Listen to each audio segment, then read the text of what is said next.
Hi, this is Brandon from ThirstGym.com. Today we're talking about an exercise called the double kettlebell front rack carry. It's a fantastic loaded carry option, really working on improving the strength of your trunk, your upper back, and really work on shifting our center of gravity back. For anybody that happens to be in that overextended position, we're going to try to help get rid of that and train stuff so your athletes and your clients can be more resilient. So you need 2 kettlebells for this exercise. The first thing we're going to cover here is how to hold the kettlebells. So to hold the kettlebell, we've obviously got the horn or the round part. We're going to take our hand, we're going to put it through there. We're going to pretend like we're going to punch ourselves, okay? That's going to let the kettlebell sit on the outside relatively comfortably, and I can hold it here, until my arm gives out. Okay, nothing wrong with this. Then what we're going to do from a positional standpoint is we're going to take this elbow, we're going to pretend like it's a laser gun, and we're going to bring it forward, and we're going to hold it here like we're going to try to shoot somebody. Notice that it's not super far down. It's not like this. We're going to try to bring it forward. We're going to get some serratus anterior improvement here. We're going to help use that weight by being here to help push our center of mass back. Or in this case, with just the one, I'm going to push myself to the left. With 2 of them, come here, we're going forward. We're going to lock our hands here. Now I got both of my guns, but notice I don't want to bring them up to where I'm extending. So they are up, but with 2 of them, they're not going to be perfect the whole time. They are going to be somewhat down to an extent. We just don't want them down here. Okay? So here, feeling my heels, feel everything push back. Good posterior pelvic tuck. Man, I'm feeling my abs, feeling my back. Now I'm in a good position, and all we're going to do is walk. Okay? And then as we walk, we really want to make sure we're feeling our whole foot as we walk. We're trying to shoot those elbows forward, pushing our back, almost like I'm trying to push my spine back behind me while I push my pelvis forward. Really feeling my serratus, my upper back, abs are on fire. This is pretty hard, okay?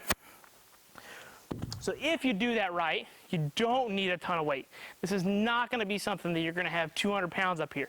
We really want to work on trying to push our body back, holding it here, shooting the elbows forward. They're not going to be completely up because we're overextended if we do that.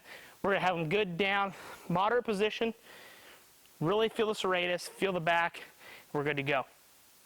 Now, why might you put something in this program? Like I said, if they happen to be overextended, they're walking around like this, their hip flexors tight, their hamstring mobility sucks, they just don't have good posture, so to speak.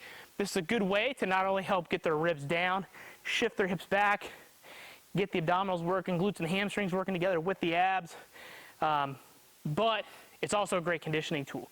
So it's very, very hard just to get the positions right. So you might have to coach and cue your athletes to get to this exercise, so to speak. You might have to teach them some regular goblet position. You might have to do some suitcase carries so they understand how to walk and control load. There's some ways you might have to build up to this exercise, but I think if you get the idea of how to hold that position and get the hip tuck and the pelvic tuck underneath it, your athletes and clients are going to feel this is a game changer, not only for their posture, but their abdominal upper back work and their conditioning. So when it comes to programming, our facility, we've got 25 yards on our turf. We generally program in about 25-yard intervals, so 25 to 50 yards. I can tell you right now, the main thing when it comes to programming this exercise is make sure that people are walking with intent. We don't want them just like speed walking. We want good quality steps, making sure we can feel everything that's happening within the exercise. We're trying to own each step and position is the best way I can think to coach it to your athletes. Let them know that there's a quality over about how fast they can get up and down the turf.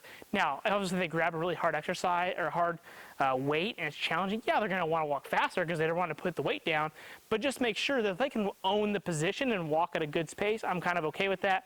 But generally you see the opposite of where people start getting in a bad position and they just want to crank the exercise out and they think they're getting something from here when really that's just feeding dysfunction in the long term. So that is the double kettlebell front rack carry. I think this is a game-changing exercise when done properly. I think it's got a great bang for your buck, and I think if you're somebody that doesn't have a whole lot of equipment, you're training in your garage or at a CrossFit gym or something, you're really trying to find a way to implement something for the whole body with not a whole lot of time. This is definitely one of my favorite ab exercises and really honestly whole body exercises. If you got any questions, leave them in the comment section. Thanks. Have a great day.